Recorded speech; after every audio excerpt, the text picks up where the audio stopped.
perte du pouvoir par le système, c'est et ça ne peut être que le Front National. Je rappelle, là, cette petite anecdote, petite jingle, que dans cette élection, tous les noms en on sont des pièges à cons. Hein. Vous avez Mélenchon, Hamon, Macron, Fillon. Hein, voilà. Il y a des pièges à cons de gauche, pièges à cons de droite. Hein. Alors justement, en parlant de Macron, on a l'impression que Macron est véritablement poussé par le système. Oui, il y a deux candidats qui sont poussés par le système. On le voit par le médiatique. Le médiatique étant sous contrôle du financier, hein, intégralement, à part moi, Dieudonné, comment dirais-je, l'Internet, et pas Louis Plenel, hein, on sait d'où il vient, donc pas Mediapart. On a deux candidats qui sont aidés à tout prix, c'est Mélenchon, on va dire, à gauche, et Macron à droite. L'un étant, comment dirais-je, la droite sociale cachée par la gauche sociétale, et l'autre étant soi-disant la gauche sociale, mais en réalité au service de la droite sociale de manière cachée. Hein, voilà. Eux vont être valorisés à tout prix. Et je crois même que le système rêve quand même, fondamentalement, que Marine ne soit pas au deuxième tour. Parce qu'on tend à croire aujourd'hui que le système ne pourra pas échapper à une Marine au deuxième tour, mais je pense qu'ils vont quand même tout faire pour que ça n'arrive pas. Et leur rêve serait un deuxième tour, Macron, Mélenchon. Hein. Alors Mélenchon, ça serait l'utopie de gauche, les belles idées, mais malheureusement irréalisables dans le contexte de la modernité mondialiste. C'est la critique de Weber sur Mélenchon. C'est-à-dire que Mélenchon, c'est l'utopie, c'est le romantisme, mais Macron, c'est le réalisme et la gestion scientifique des choses. Hein. Donc effectivement, et de ce point de vue-là, Mélenchon aussi serait là pour faire élire Macron d'une certaine manière, et être battu au deuxième tour. Je crois que c'est ça le rêve secret du système. Et pourquoi dans cette configuration, les électeurs du FN ne se reporteraient-ils pas sur Mélenchon ? Normalement, les électeurs du FN devraient plus se reporter sur Mélenchon que sur Macron. Mais comme Mélenchon est le plus insultant envers le FN, et le type qui brandit encore l'antifascisme radical face au FN, s'il y avait un deuxième tour Macron-Mélenchon, Marine ne pourrait pas donner de consigne de vote au deuxième tour. Parce que Macron, c'est le mondialisme et c'est le système tel qu'elle le désigne dans toute son horreur. Et Mélenchon, c'est le pire ennemi de Marine comme personne et du Front National comme, on va dire, parti populiste de droite dont Mélenchon prétend qu'il est l'héritier de tous les fascismes. Hein. Donc effectivement, ça serait un piège à con assez efficace, un deuxième tour Macron-Mélenchon. Ce qui ne veut pas dire que ça arrivera. Mais le travail des médias aujourd'hui, on va parler de la diabolisation des autres, notamment de Fillon, on voit bien que le système aujourd'hui protège ces deux candidats. Voilà. Alors voilà, chaque jour une affaire sort concernant Fillon. Quelle est votre analyse de ces affaires ? Eh bien déjà, il fallait se rappeler que Fillon, la primaire n'avait pas été organisée pour que Fillon la gagne. Normalement, c'était Juppé qui devait la gagner, et Juppé qui avait été adoubé par toute l'oligarchie mondialiste. Moi, je pensais que Fillon, à la place de Juppé, c'était pas trop grave pour le système, et qu'ils allaient l'accepter.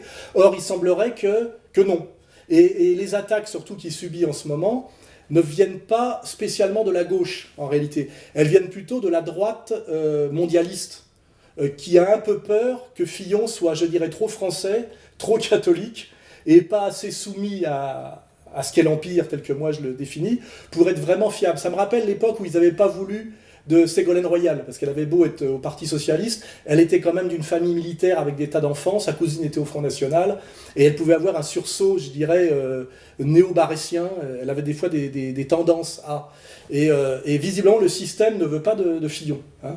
Je pense que le système est très inquiet après la perte de l'Amérique, hein, de sa principale place forte depuis l'élection de Trump, et que la France, pour eux, est vraiment, comment dirais-je, une place déterminante à ne pas perdre, et qu'ils ne veulent pas la perdre à tout prix. Or, on sait que Fillon, c'est les réseaux Manif pour tous, c'est quand même la bourgeoisie catholique, et c'est aussi une grande sympathie pour et avec la Russie de Poutine.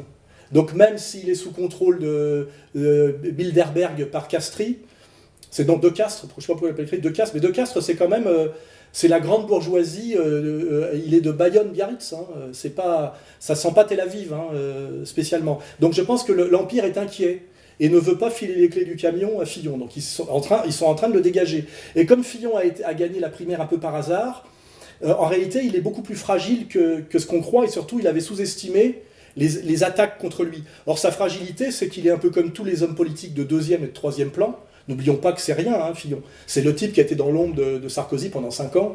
Et rappelez-vous que Sarkozy, c'était l'omniprésident, il n'y avait pas besoin de Premier ministre. Hein. Et en fait, Fillon est un politicien français classique qui, comment dirais-je, s'est un peu engraissé sur la bête en rajoutant à ses 10 000 € par mois, 5 000 pour sa femme, sur l'enveloppe faite pour ses conseillers. On est dans la misère de ce que sont aujourd'hui les politiques français et le peu qui pèse en termes de pognon par rapport aux grands patrons d'industrie ou aux grands banquiers. C'est-à-dire que Fillon, c'est le gars qui a un peu gratouillé 5 000 par sa femme et ses gosses pour faire 10 plus 5 égale 15, parce qu'il a un petit château à entretenir. Donc en fait, c'est un type qui est ultra fragile, et à mon avis, qui ne va pas tenir le choc. Et on voit déjà que dans son propre camp, on a un renard comme Fenech qui est déjà en train de dire qu'il faut le balancer. Et Fenech, n'oubliez pas que c'est celui qui avait en charge, comment dirais-je, c'est un peu comme le rapport Warren, le dossier sur les attentats. Hein, ce qui veut bien dire qu'il est, comment dirais-je, de la confrérie mondialiste et sioniste. Et que c'est aussi que, je ne vais pas aller plus loin parce qu'il y aurait trop de digressions, mais qu'il est bien tenu, hein, Fenech. Hein, pour ceux qui connaissent son lointain passé, il est bien tenu. Donc que ce soit Fenech qui dise qu'il faut dégager Fillon et mettre Barouin, par exemple, à la place, c'est déjà un signe que les réseaux mondialistes de droite sont en train de tout faire, en s'appuyant effectivement sur le canard enchaîné, hein, mais il y a toujours des alliances comme ça, pour dégager Fillon, on va dire le trop catholique et trop poutiniste candidat de droite. Voilà. Et donc tout ça, mécaniquement, joue pour Macron, d'une certaine manière. Il ne faut pas oublier. En ce moment, Macron est en train de remplir les espaces vides. Hein. On peut parler aussi, d'ailleurs, de l'espace à gauche qui sera peut-être libéré par Hamon. Hein. Ça, c'est aussi l'autre question, c'est que va faire Hamon maintenant qu'il a gagné de manière imprévue la primaire à gauche, qui avait été organisée, comme je l'ai toujours dit, pour Valls, hein, qui est aussi le candidat de l'Empire, on va dire capitalisto-banquiero-sioniste. Il ne faut pas oublier que Sarkozy est au tapis, Valls est au tapis, Hamon a quand même un électorat gauchiste, et Fillon un électorat catholique. Donc on voit que l'Empire est un peu en panique, et qu'il faut qu'il dégage aussi peut-être Hamon. Alors, moi, mon idée, c'est que de toute façon, Hamon va être obligé à un moment donné de rallier Mélenchon, parce que sinon, ni l'un ni l'autre ne seront au second tour. Et Hamon, c'est pas le renouveau du PS. Le PS a vocation à disparaître, à être incarné par... c'est-à-dire la gauche à l'ancienne, incarnée par Mélenchon, qui sait très bien faire ça. Et de plus en plus, on aura Macron comme...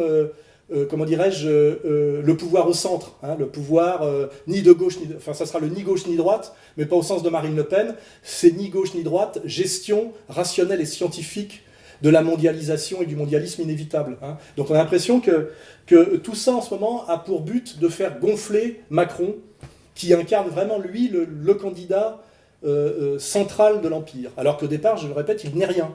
Mais l'Empire... la force de l'Empire et sa marque, c'est de pouvoir faire beaucoup avec pas grand-chose. Hein, c'est de fabriquer de prendre des baudruches et d'en faire des champions. C'était déjà le cas de Valls, et puis de s'en débarrasser quand ils perdent ou quand ils ne servent plus à rien. Alain Soral, merci beaucoup.